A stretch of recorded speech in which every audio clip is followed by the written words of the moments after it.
Welcome. Just want to sit. Hello. Hi, hi. Welcome, both of you. Thank you. And I know you need no introduction to each other because you know each other well, working together on the Global Climate Advisory Group. So I thought we'd start by talking about that worst case scenario that I mentioned, where if things don't go the right way, we could hit 2.5 Celsius. And I know you talked about that previously, Johan, so talk us through, what would that look like? Yeah, so to start with, of course, we all know that science advances with a lot of uncertainty. It's a very complex climate system out there. But there's one conclusion without any uncertainty whatsoever, and that is that 2.5 degrees Celsius of global mean surface temperature rise is a disaster. It's something that humanity has absolutely no evidence that we can cope with. It would actually exceed the warmest temperature on Earth over the past 4 million years. And geologically, we know that the past 3 million years, if you remember in school, the Quaternary is actually the only state of the planet that resembles biophysically the planet that we can call home today. So push ourselves to 2.5, we're in unknown terrain. It would lead to a complete melting of the big ice sheets, which would lead to at least 10 meters sea level rise. It would mean a collapse of all the big biomes on planet Earth, the rainforest, many of the temperate forests, abrupt thawing of permafrost. We would have complete collapse of marine biology. We would have a shift of large parts of the habitability on Earth. Actually, over 1/3 of the planet around the equatorial regions would be uninhabitable because you would pass the threshold of health, which is around 30 degrees Celsius, very well pinpointed by health scientists. Go beyond that point, and you have health-threatening impacts on humans. Did you know that it's only in some parts of the Sahara Desert today that has that kind of average temperature? So in summary, it's a place we do not want to go to. The problem is we're following that path today. So when would we potentially reach that? We would reach that by the end of this century. We're following a pathway that the Intergovernmental Panel on Climate Change shows in its average runs would take us to between 2.5 and 2.7 by the year 2100, which is only soon 3 generations away. So it's our grandchildren's planet. So it's not far away. We're at 1.2 degrees Celsius today. We know, as you may have read, the World Meteorological Organization predicts that already next year we may be hitting 1.5 degrees Celsius for the first time. The reason is that we are very likely heading towards the 3rd super El Nino in just 20 years. We had the first one, 1998, a disaster year. You may remember the floods in Kenya that were just a disastrous event. 2016, the warmest year we've ever recorded, and now 2024 is bound to bump into 1.5. This is the proof that things are changing faster than science had predicted. So David, Johan mentioned there some of the events that we've seen. Talk us through some of the temperature records that we're seeing and some of the really exceptional events that seem to be hitting on a almost daily basis now. I think it's very important to understand what is currently driving these extreme weather events. We know that the Arctic Circle region is heating up today at 4 to 5 times the rate of the average for the planet. So the Arctic Circle region today is at over 3 degrees centigrade above the pre-industrial level. And what this means is the ice on Greenland is now melting. It could be irreversibly without human intervention. That alone is a 7 to 8 meters sea level rise, 24 feet sea level rise. Let me just add to what you've just heard from Johan.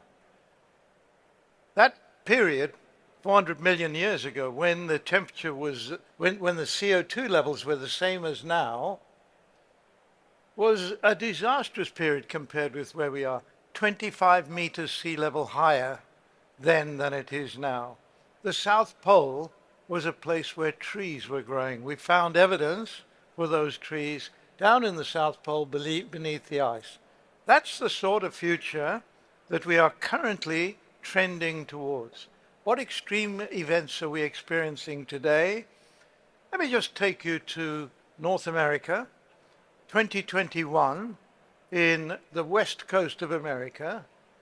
They got trapped in a jet stream that got stuck and distorted along the west coast, and the temperature rises were not 0.1 degree higher than previous records, 5 to 10 degrees centigrade higher than previous records. Up in the north, in Canada, they experienced the highest temperature ever experienced anywhere by human beings on record in Canada of 49.7 degrees centigrade in a little town called Lytton in British Columbia.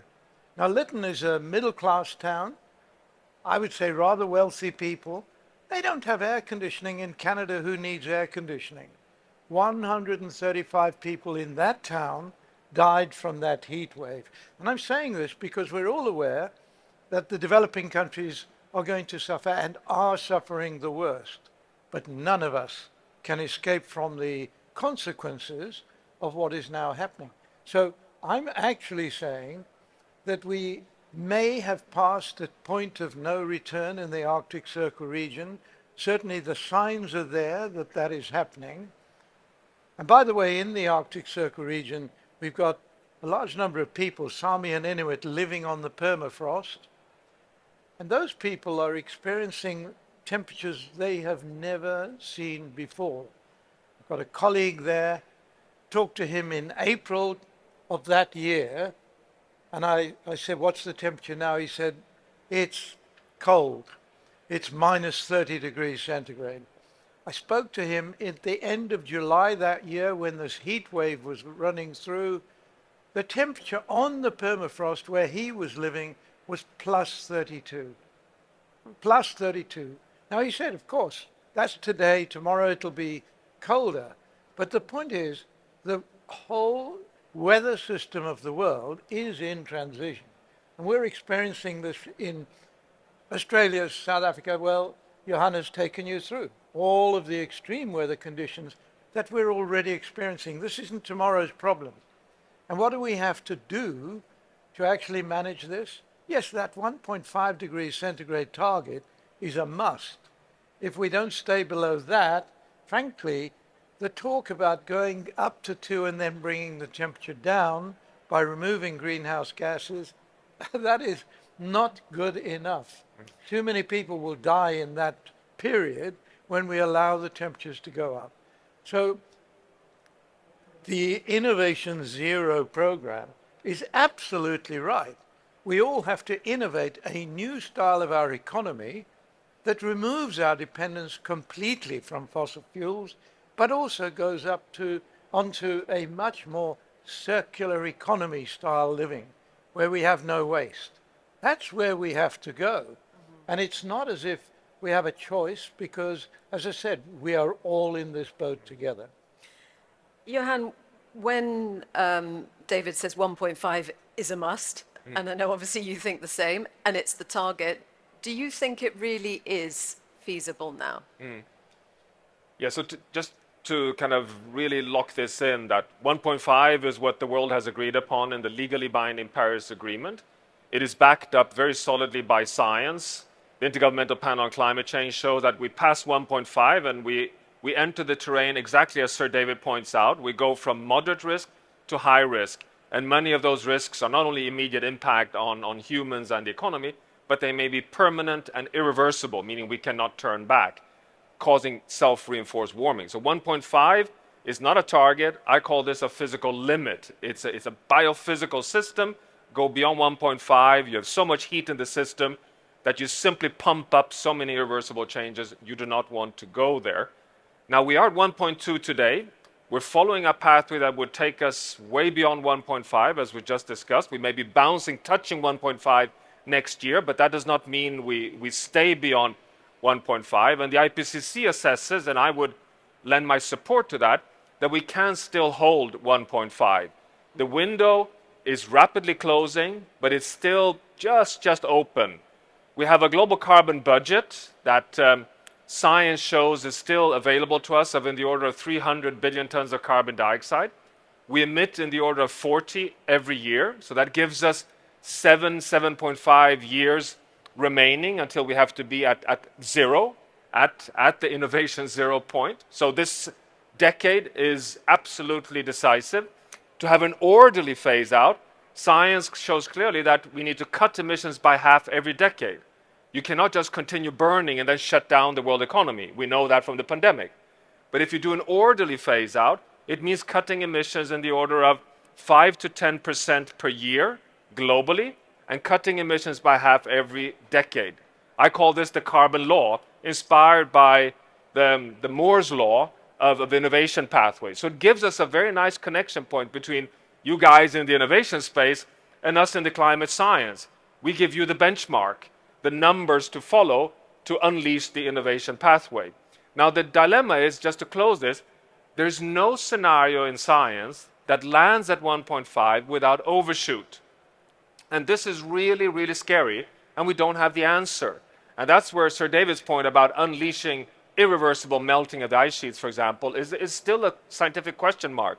The best scenario shows that we'll be passing 1.5 permanently somewhere between 2030 and 2035, have an overshoot period of at least 2-3 decades, up to something like 1.7, before we can land back at 1.5. So what does that require from us? Well, first, it's innovation 0. Phase out fossil fuels, a net zero world economy by 2050, an absolute first step. But the second most important part is to keep the resilience in the Earth system intact.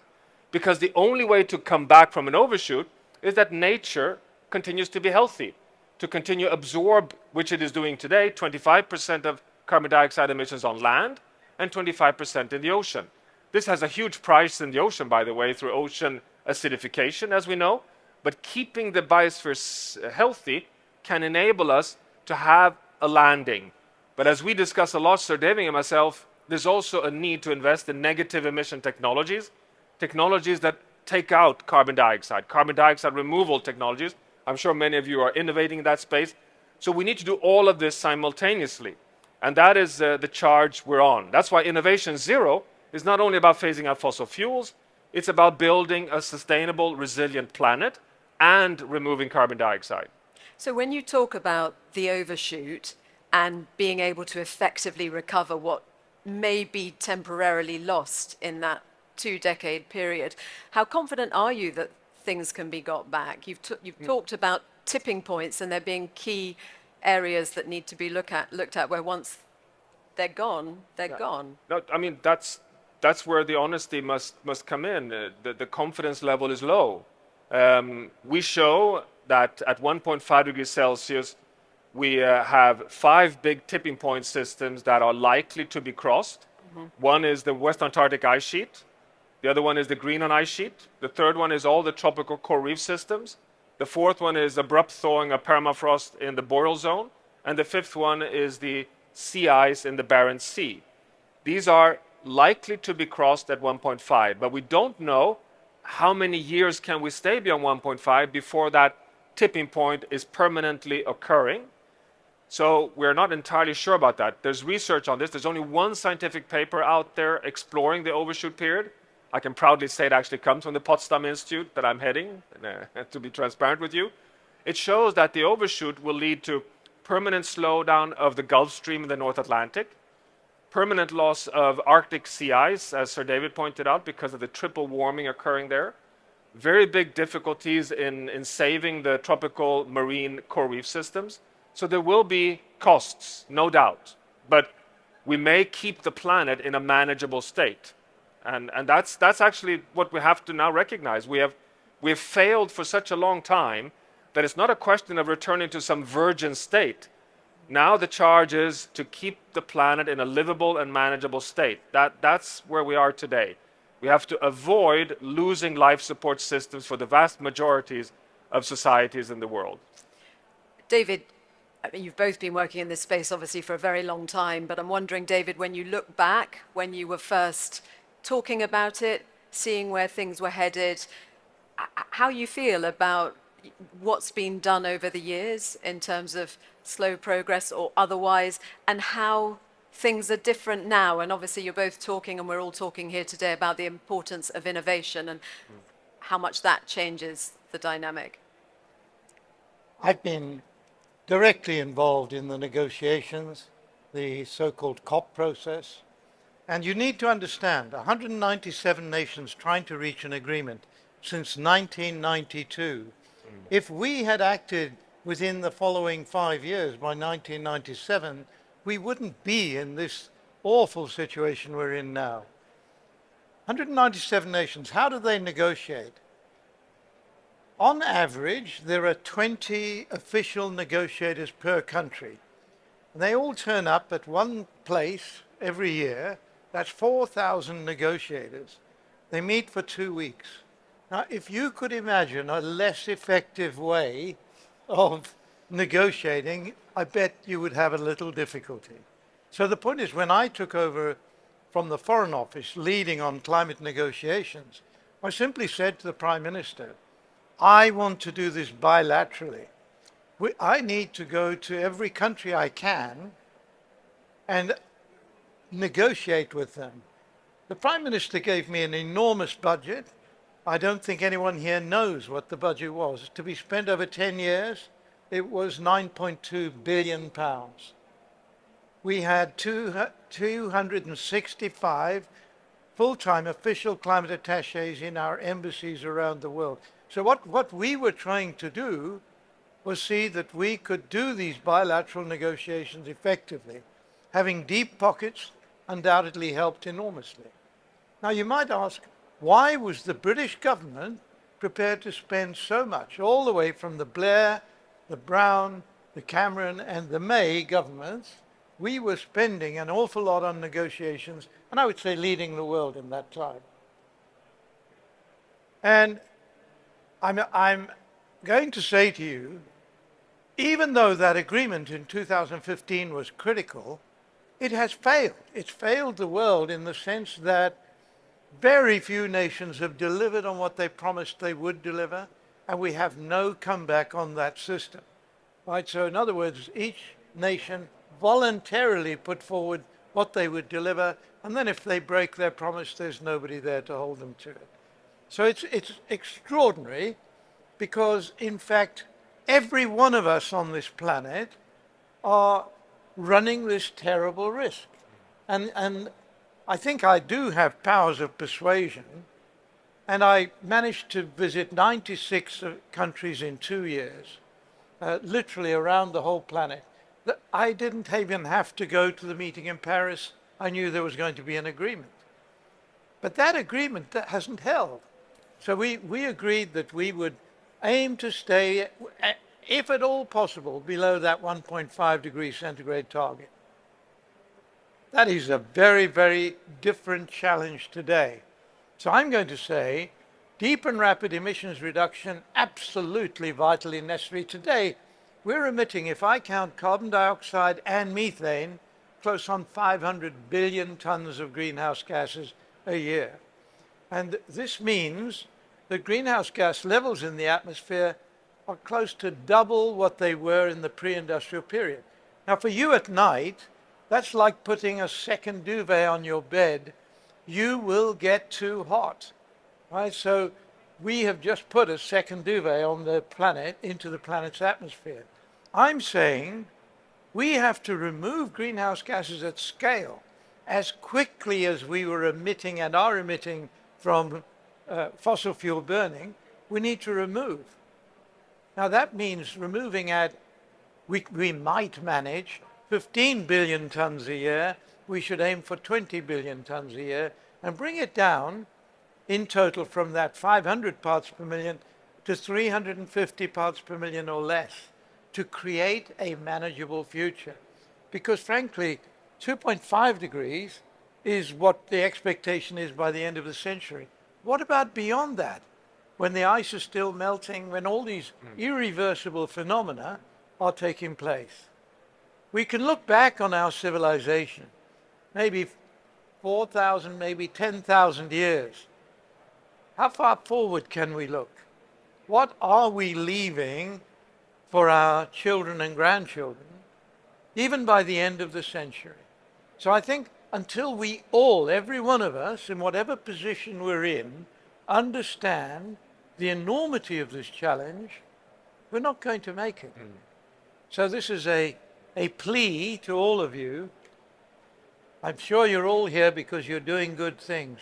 Please do it 5 times, 10 times faster, every one of you. That's what we all need to do. That's a pretty doom-laden scenario when you talk about not just looking to the end of the century, but beyond. And I mean, there at that point, what, it just unravels, does it, Johan? It's existential. No, this is very true. I mean, as far as we understand the functioning of the Earth system, to begin with, there are a lot of delay factors, which is actually helping us, but also lulling us into a comfort zone, the very basic resilience. You know the numbers, I'm sure you stumbled on them. 90% of the heat caused by our fossil fuel burning is in the ocean. So this is one of these slow factors.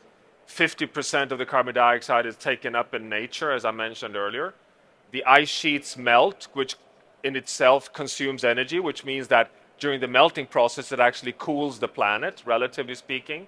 So all of this means that there's an inertia, and it's very difficult to slow down the warming. And the big fear that we have in science is when you cross tipping points, when the system goes from self-cooling to start becoming self-warming.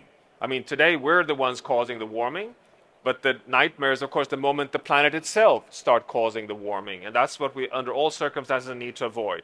But I really want to, in a way, shift this discussion where Sir David ended to just reach out to you, because I'm absolutely convinced that, I mean, not only do we need to hold on to 1.5, it's also that we have more and more scientific evidence, and you're part of this, to show that a zero carbon future is a future that gives so many multiple benefits in terms of competitiveness, social security, health, stability. I mean, if you want to really avoid uncontrolled migration on planet Earth, you want to solve the climate crisis, because otherwise you'll cause instability in fragile nations like in Sudan and Chad and Niger and the large countries that are struggling already with socioeconomic challenges, but will be completely toppled over by water scarcity, heat waves, and food insecurity. So there is a need for this innovation pathway.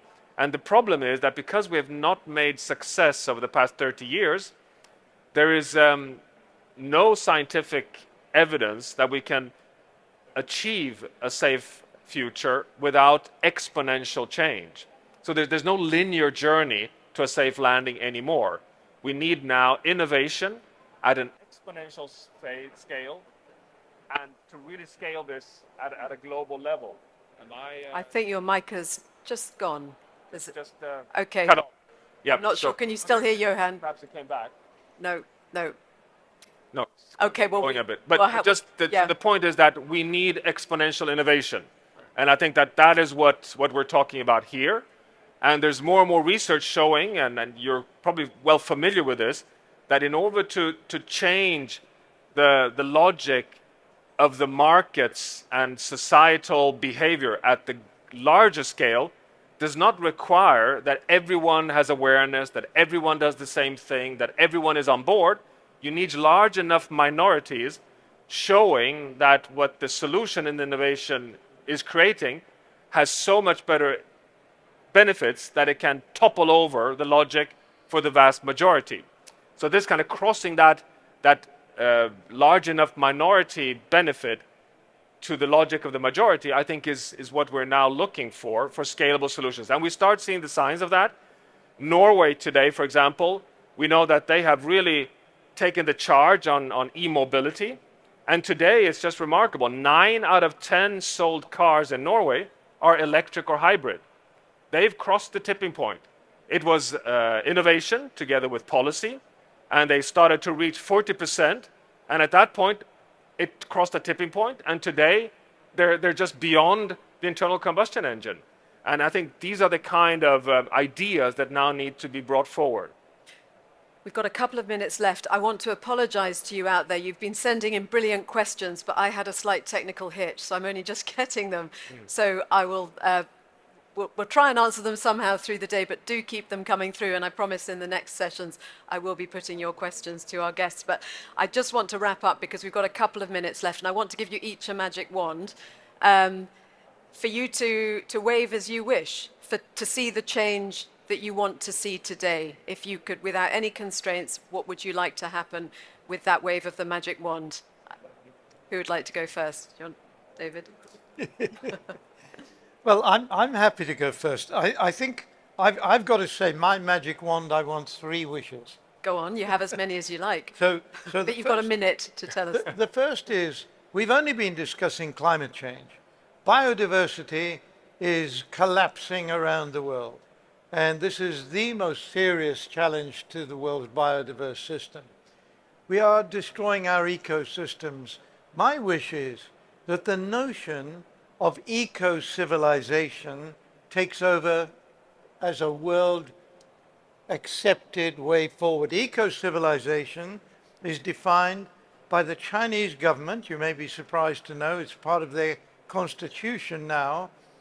Eco-civilization means treating our ecosystems, the atmosphere, etc., biodiversity, with as much seriousness as human well-being, because we are dependent on the state of our ecosystems. Now that is a mile away from where we are now. My second wish is that we learn how to remove greenhouse gases at scale, and we do this by also improving the state of biodiversity. I'm already working on a project. Have I got time to say a little bit about this? Half a minute. Briefly, please. The marine biomass regeneration project that I'm leading on in Cambridge. It's a global project, and what we're trying to do is learn what whales were doing before the age when we started capturing whales for their blubber.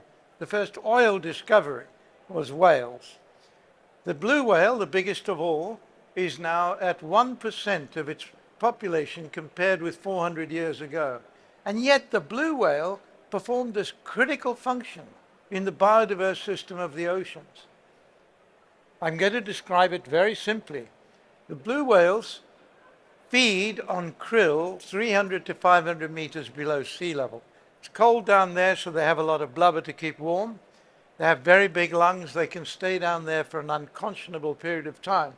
But they have to come up, and we all knew they had to come up to breathe. But they've got to come up for a second reason. Any mammal 300 meters below sea level, your orifices are jammed shut by the high pressure, and so they also come up to defecate. And we have a film taken from below a pod of whales coming up to the surface. You see them beautifully, and then they disappear in the cloud of feces.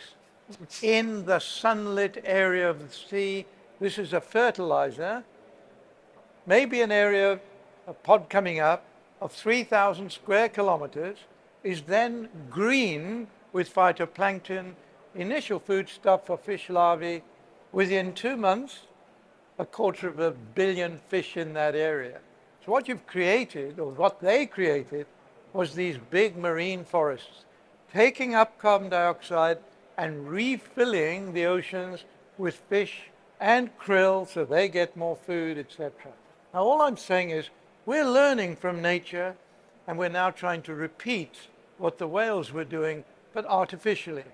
Right, so this is the big experiment we're now conducting to see if we can do it without any negative consequences. So spreading Not using whale poo. fertilizer. Our artificial whale poo Yes. is rather, we're using at the moment volcanic dust brought to us from Tonga, because volcanic dust has all of the fertile material we need.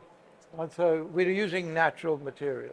Okay, so you've got 10 seconds for your last wish, because we're really over time and we need to hear Johan's wishes as well. My last wish is that we learn how, and quickly, how to refreeze the Arctic, how to refreeze the Himalayas, how to refreeze the Antarctic. Okay, thank you, David. Johan. Yes, I agree with Sir David's all your 3. I'll just take a very direct one. This year we have the COP28 in UAE. This is the year when we have one of the big oil nations presidents of the climate negotiations. It's the moment to do what you succeeded with in the United Kingdom. You were the first country in the world to have a legal climate law, and you've successfully phased out coal. I would like to see an end date on all coal investments in the world. China still invests 100 new coal-fired plants as we speak. So just to find an end date on all fossil fuel investments at the COP28 this year, that would be the magic wand to really get not only towards the pathway to cut emissions by half by 2030, but also to level the playing field on competition on the market for innovations that are discussed here. Thank you both so much. It's been really great to get your scientific thoughts to kick off the day as we move forward now into talking more about the innovation. Thank you both.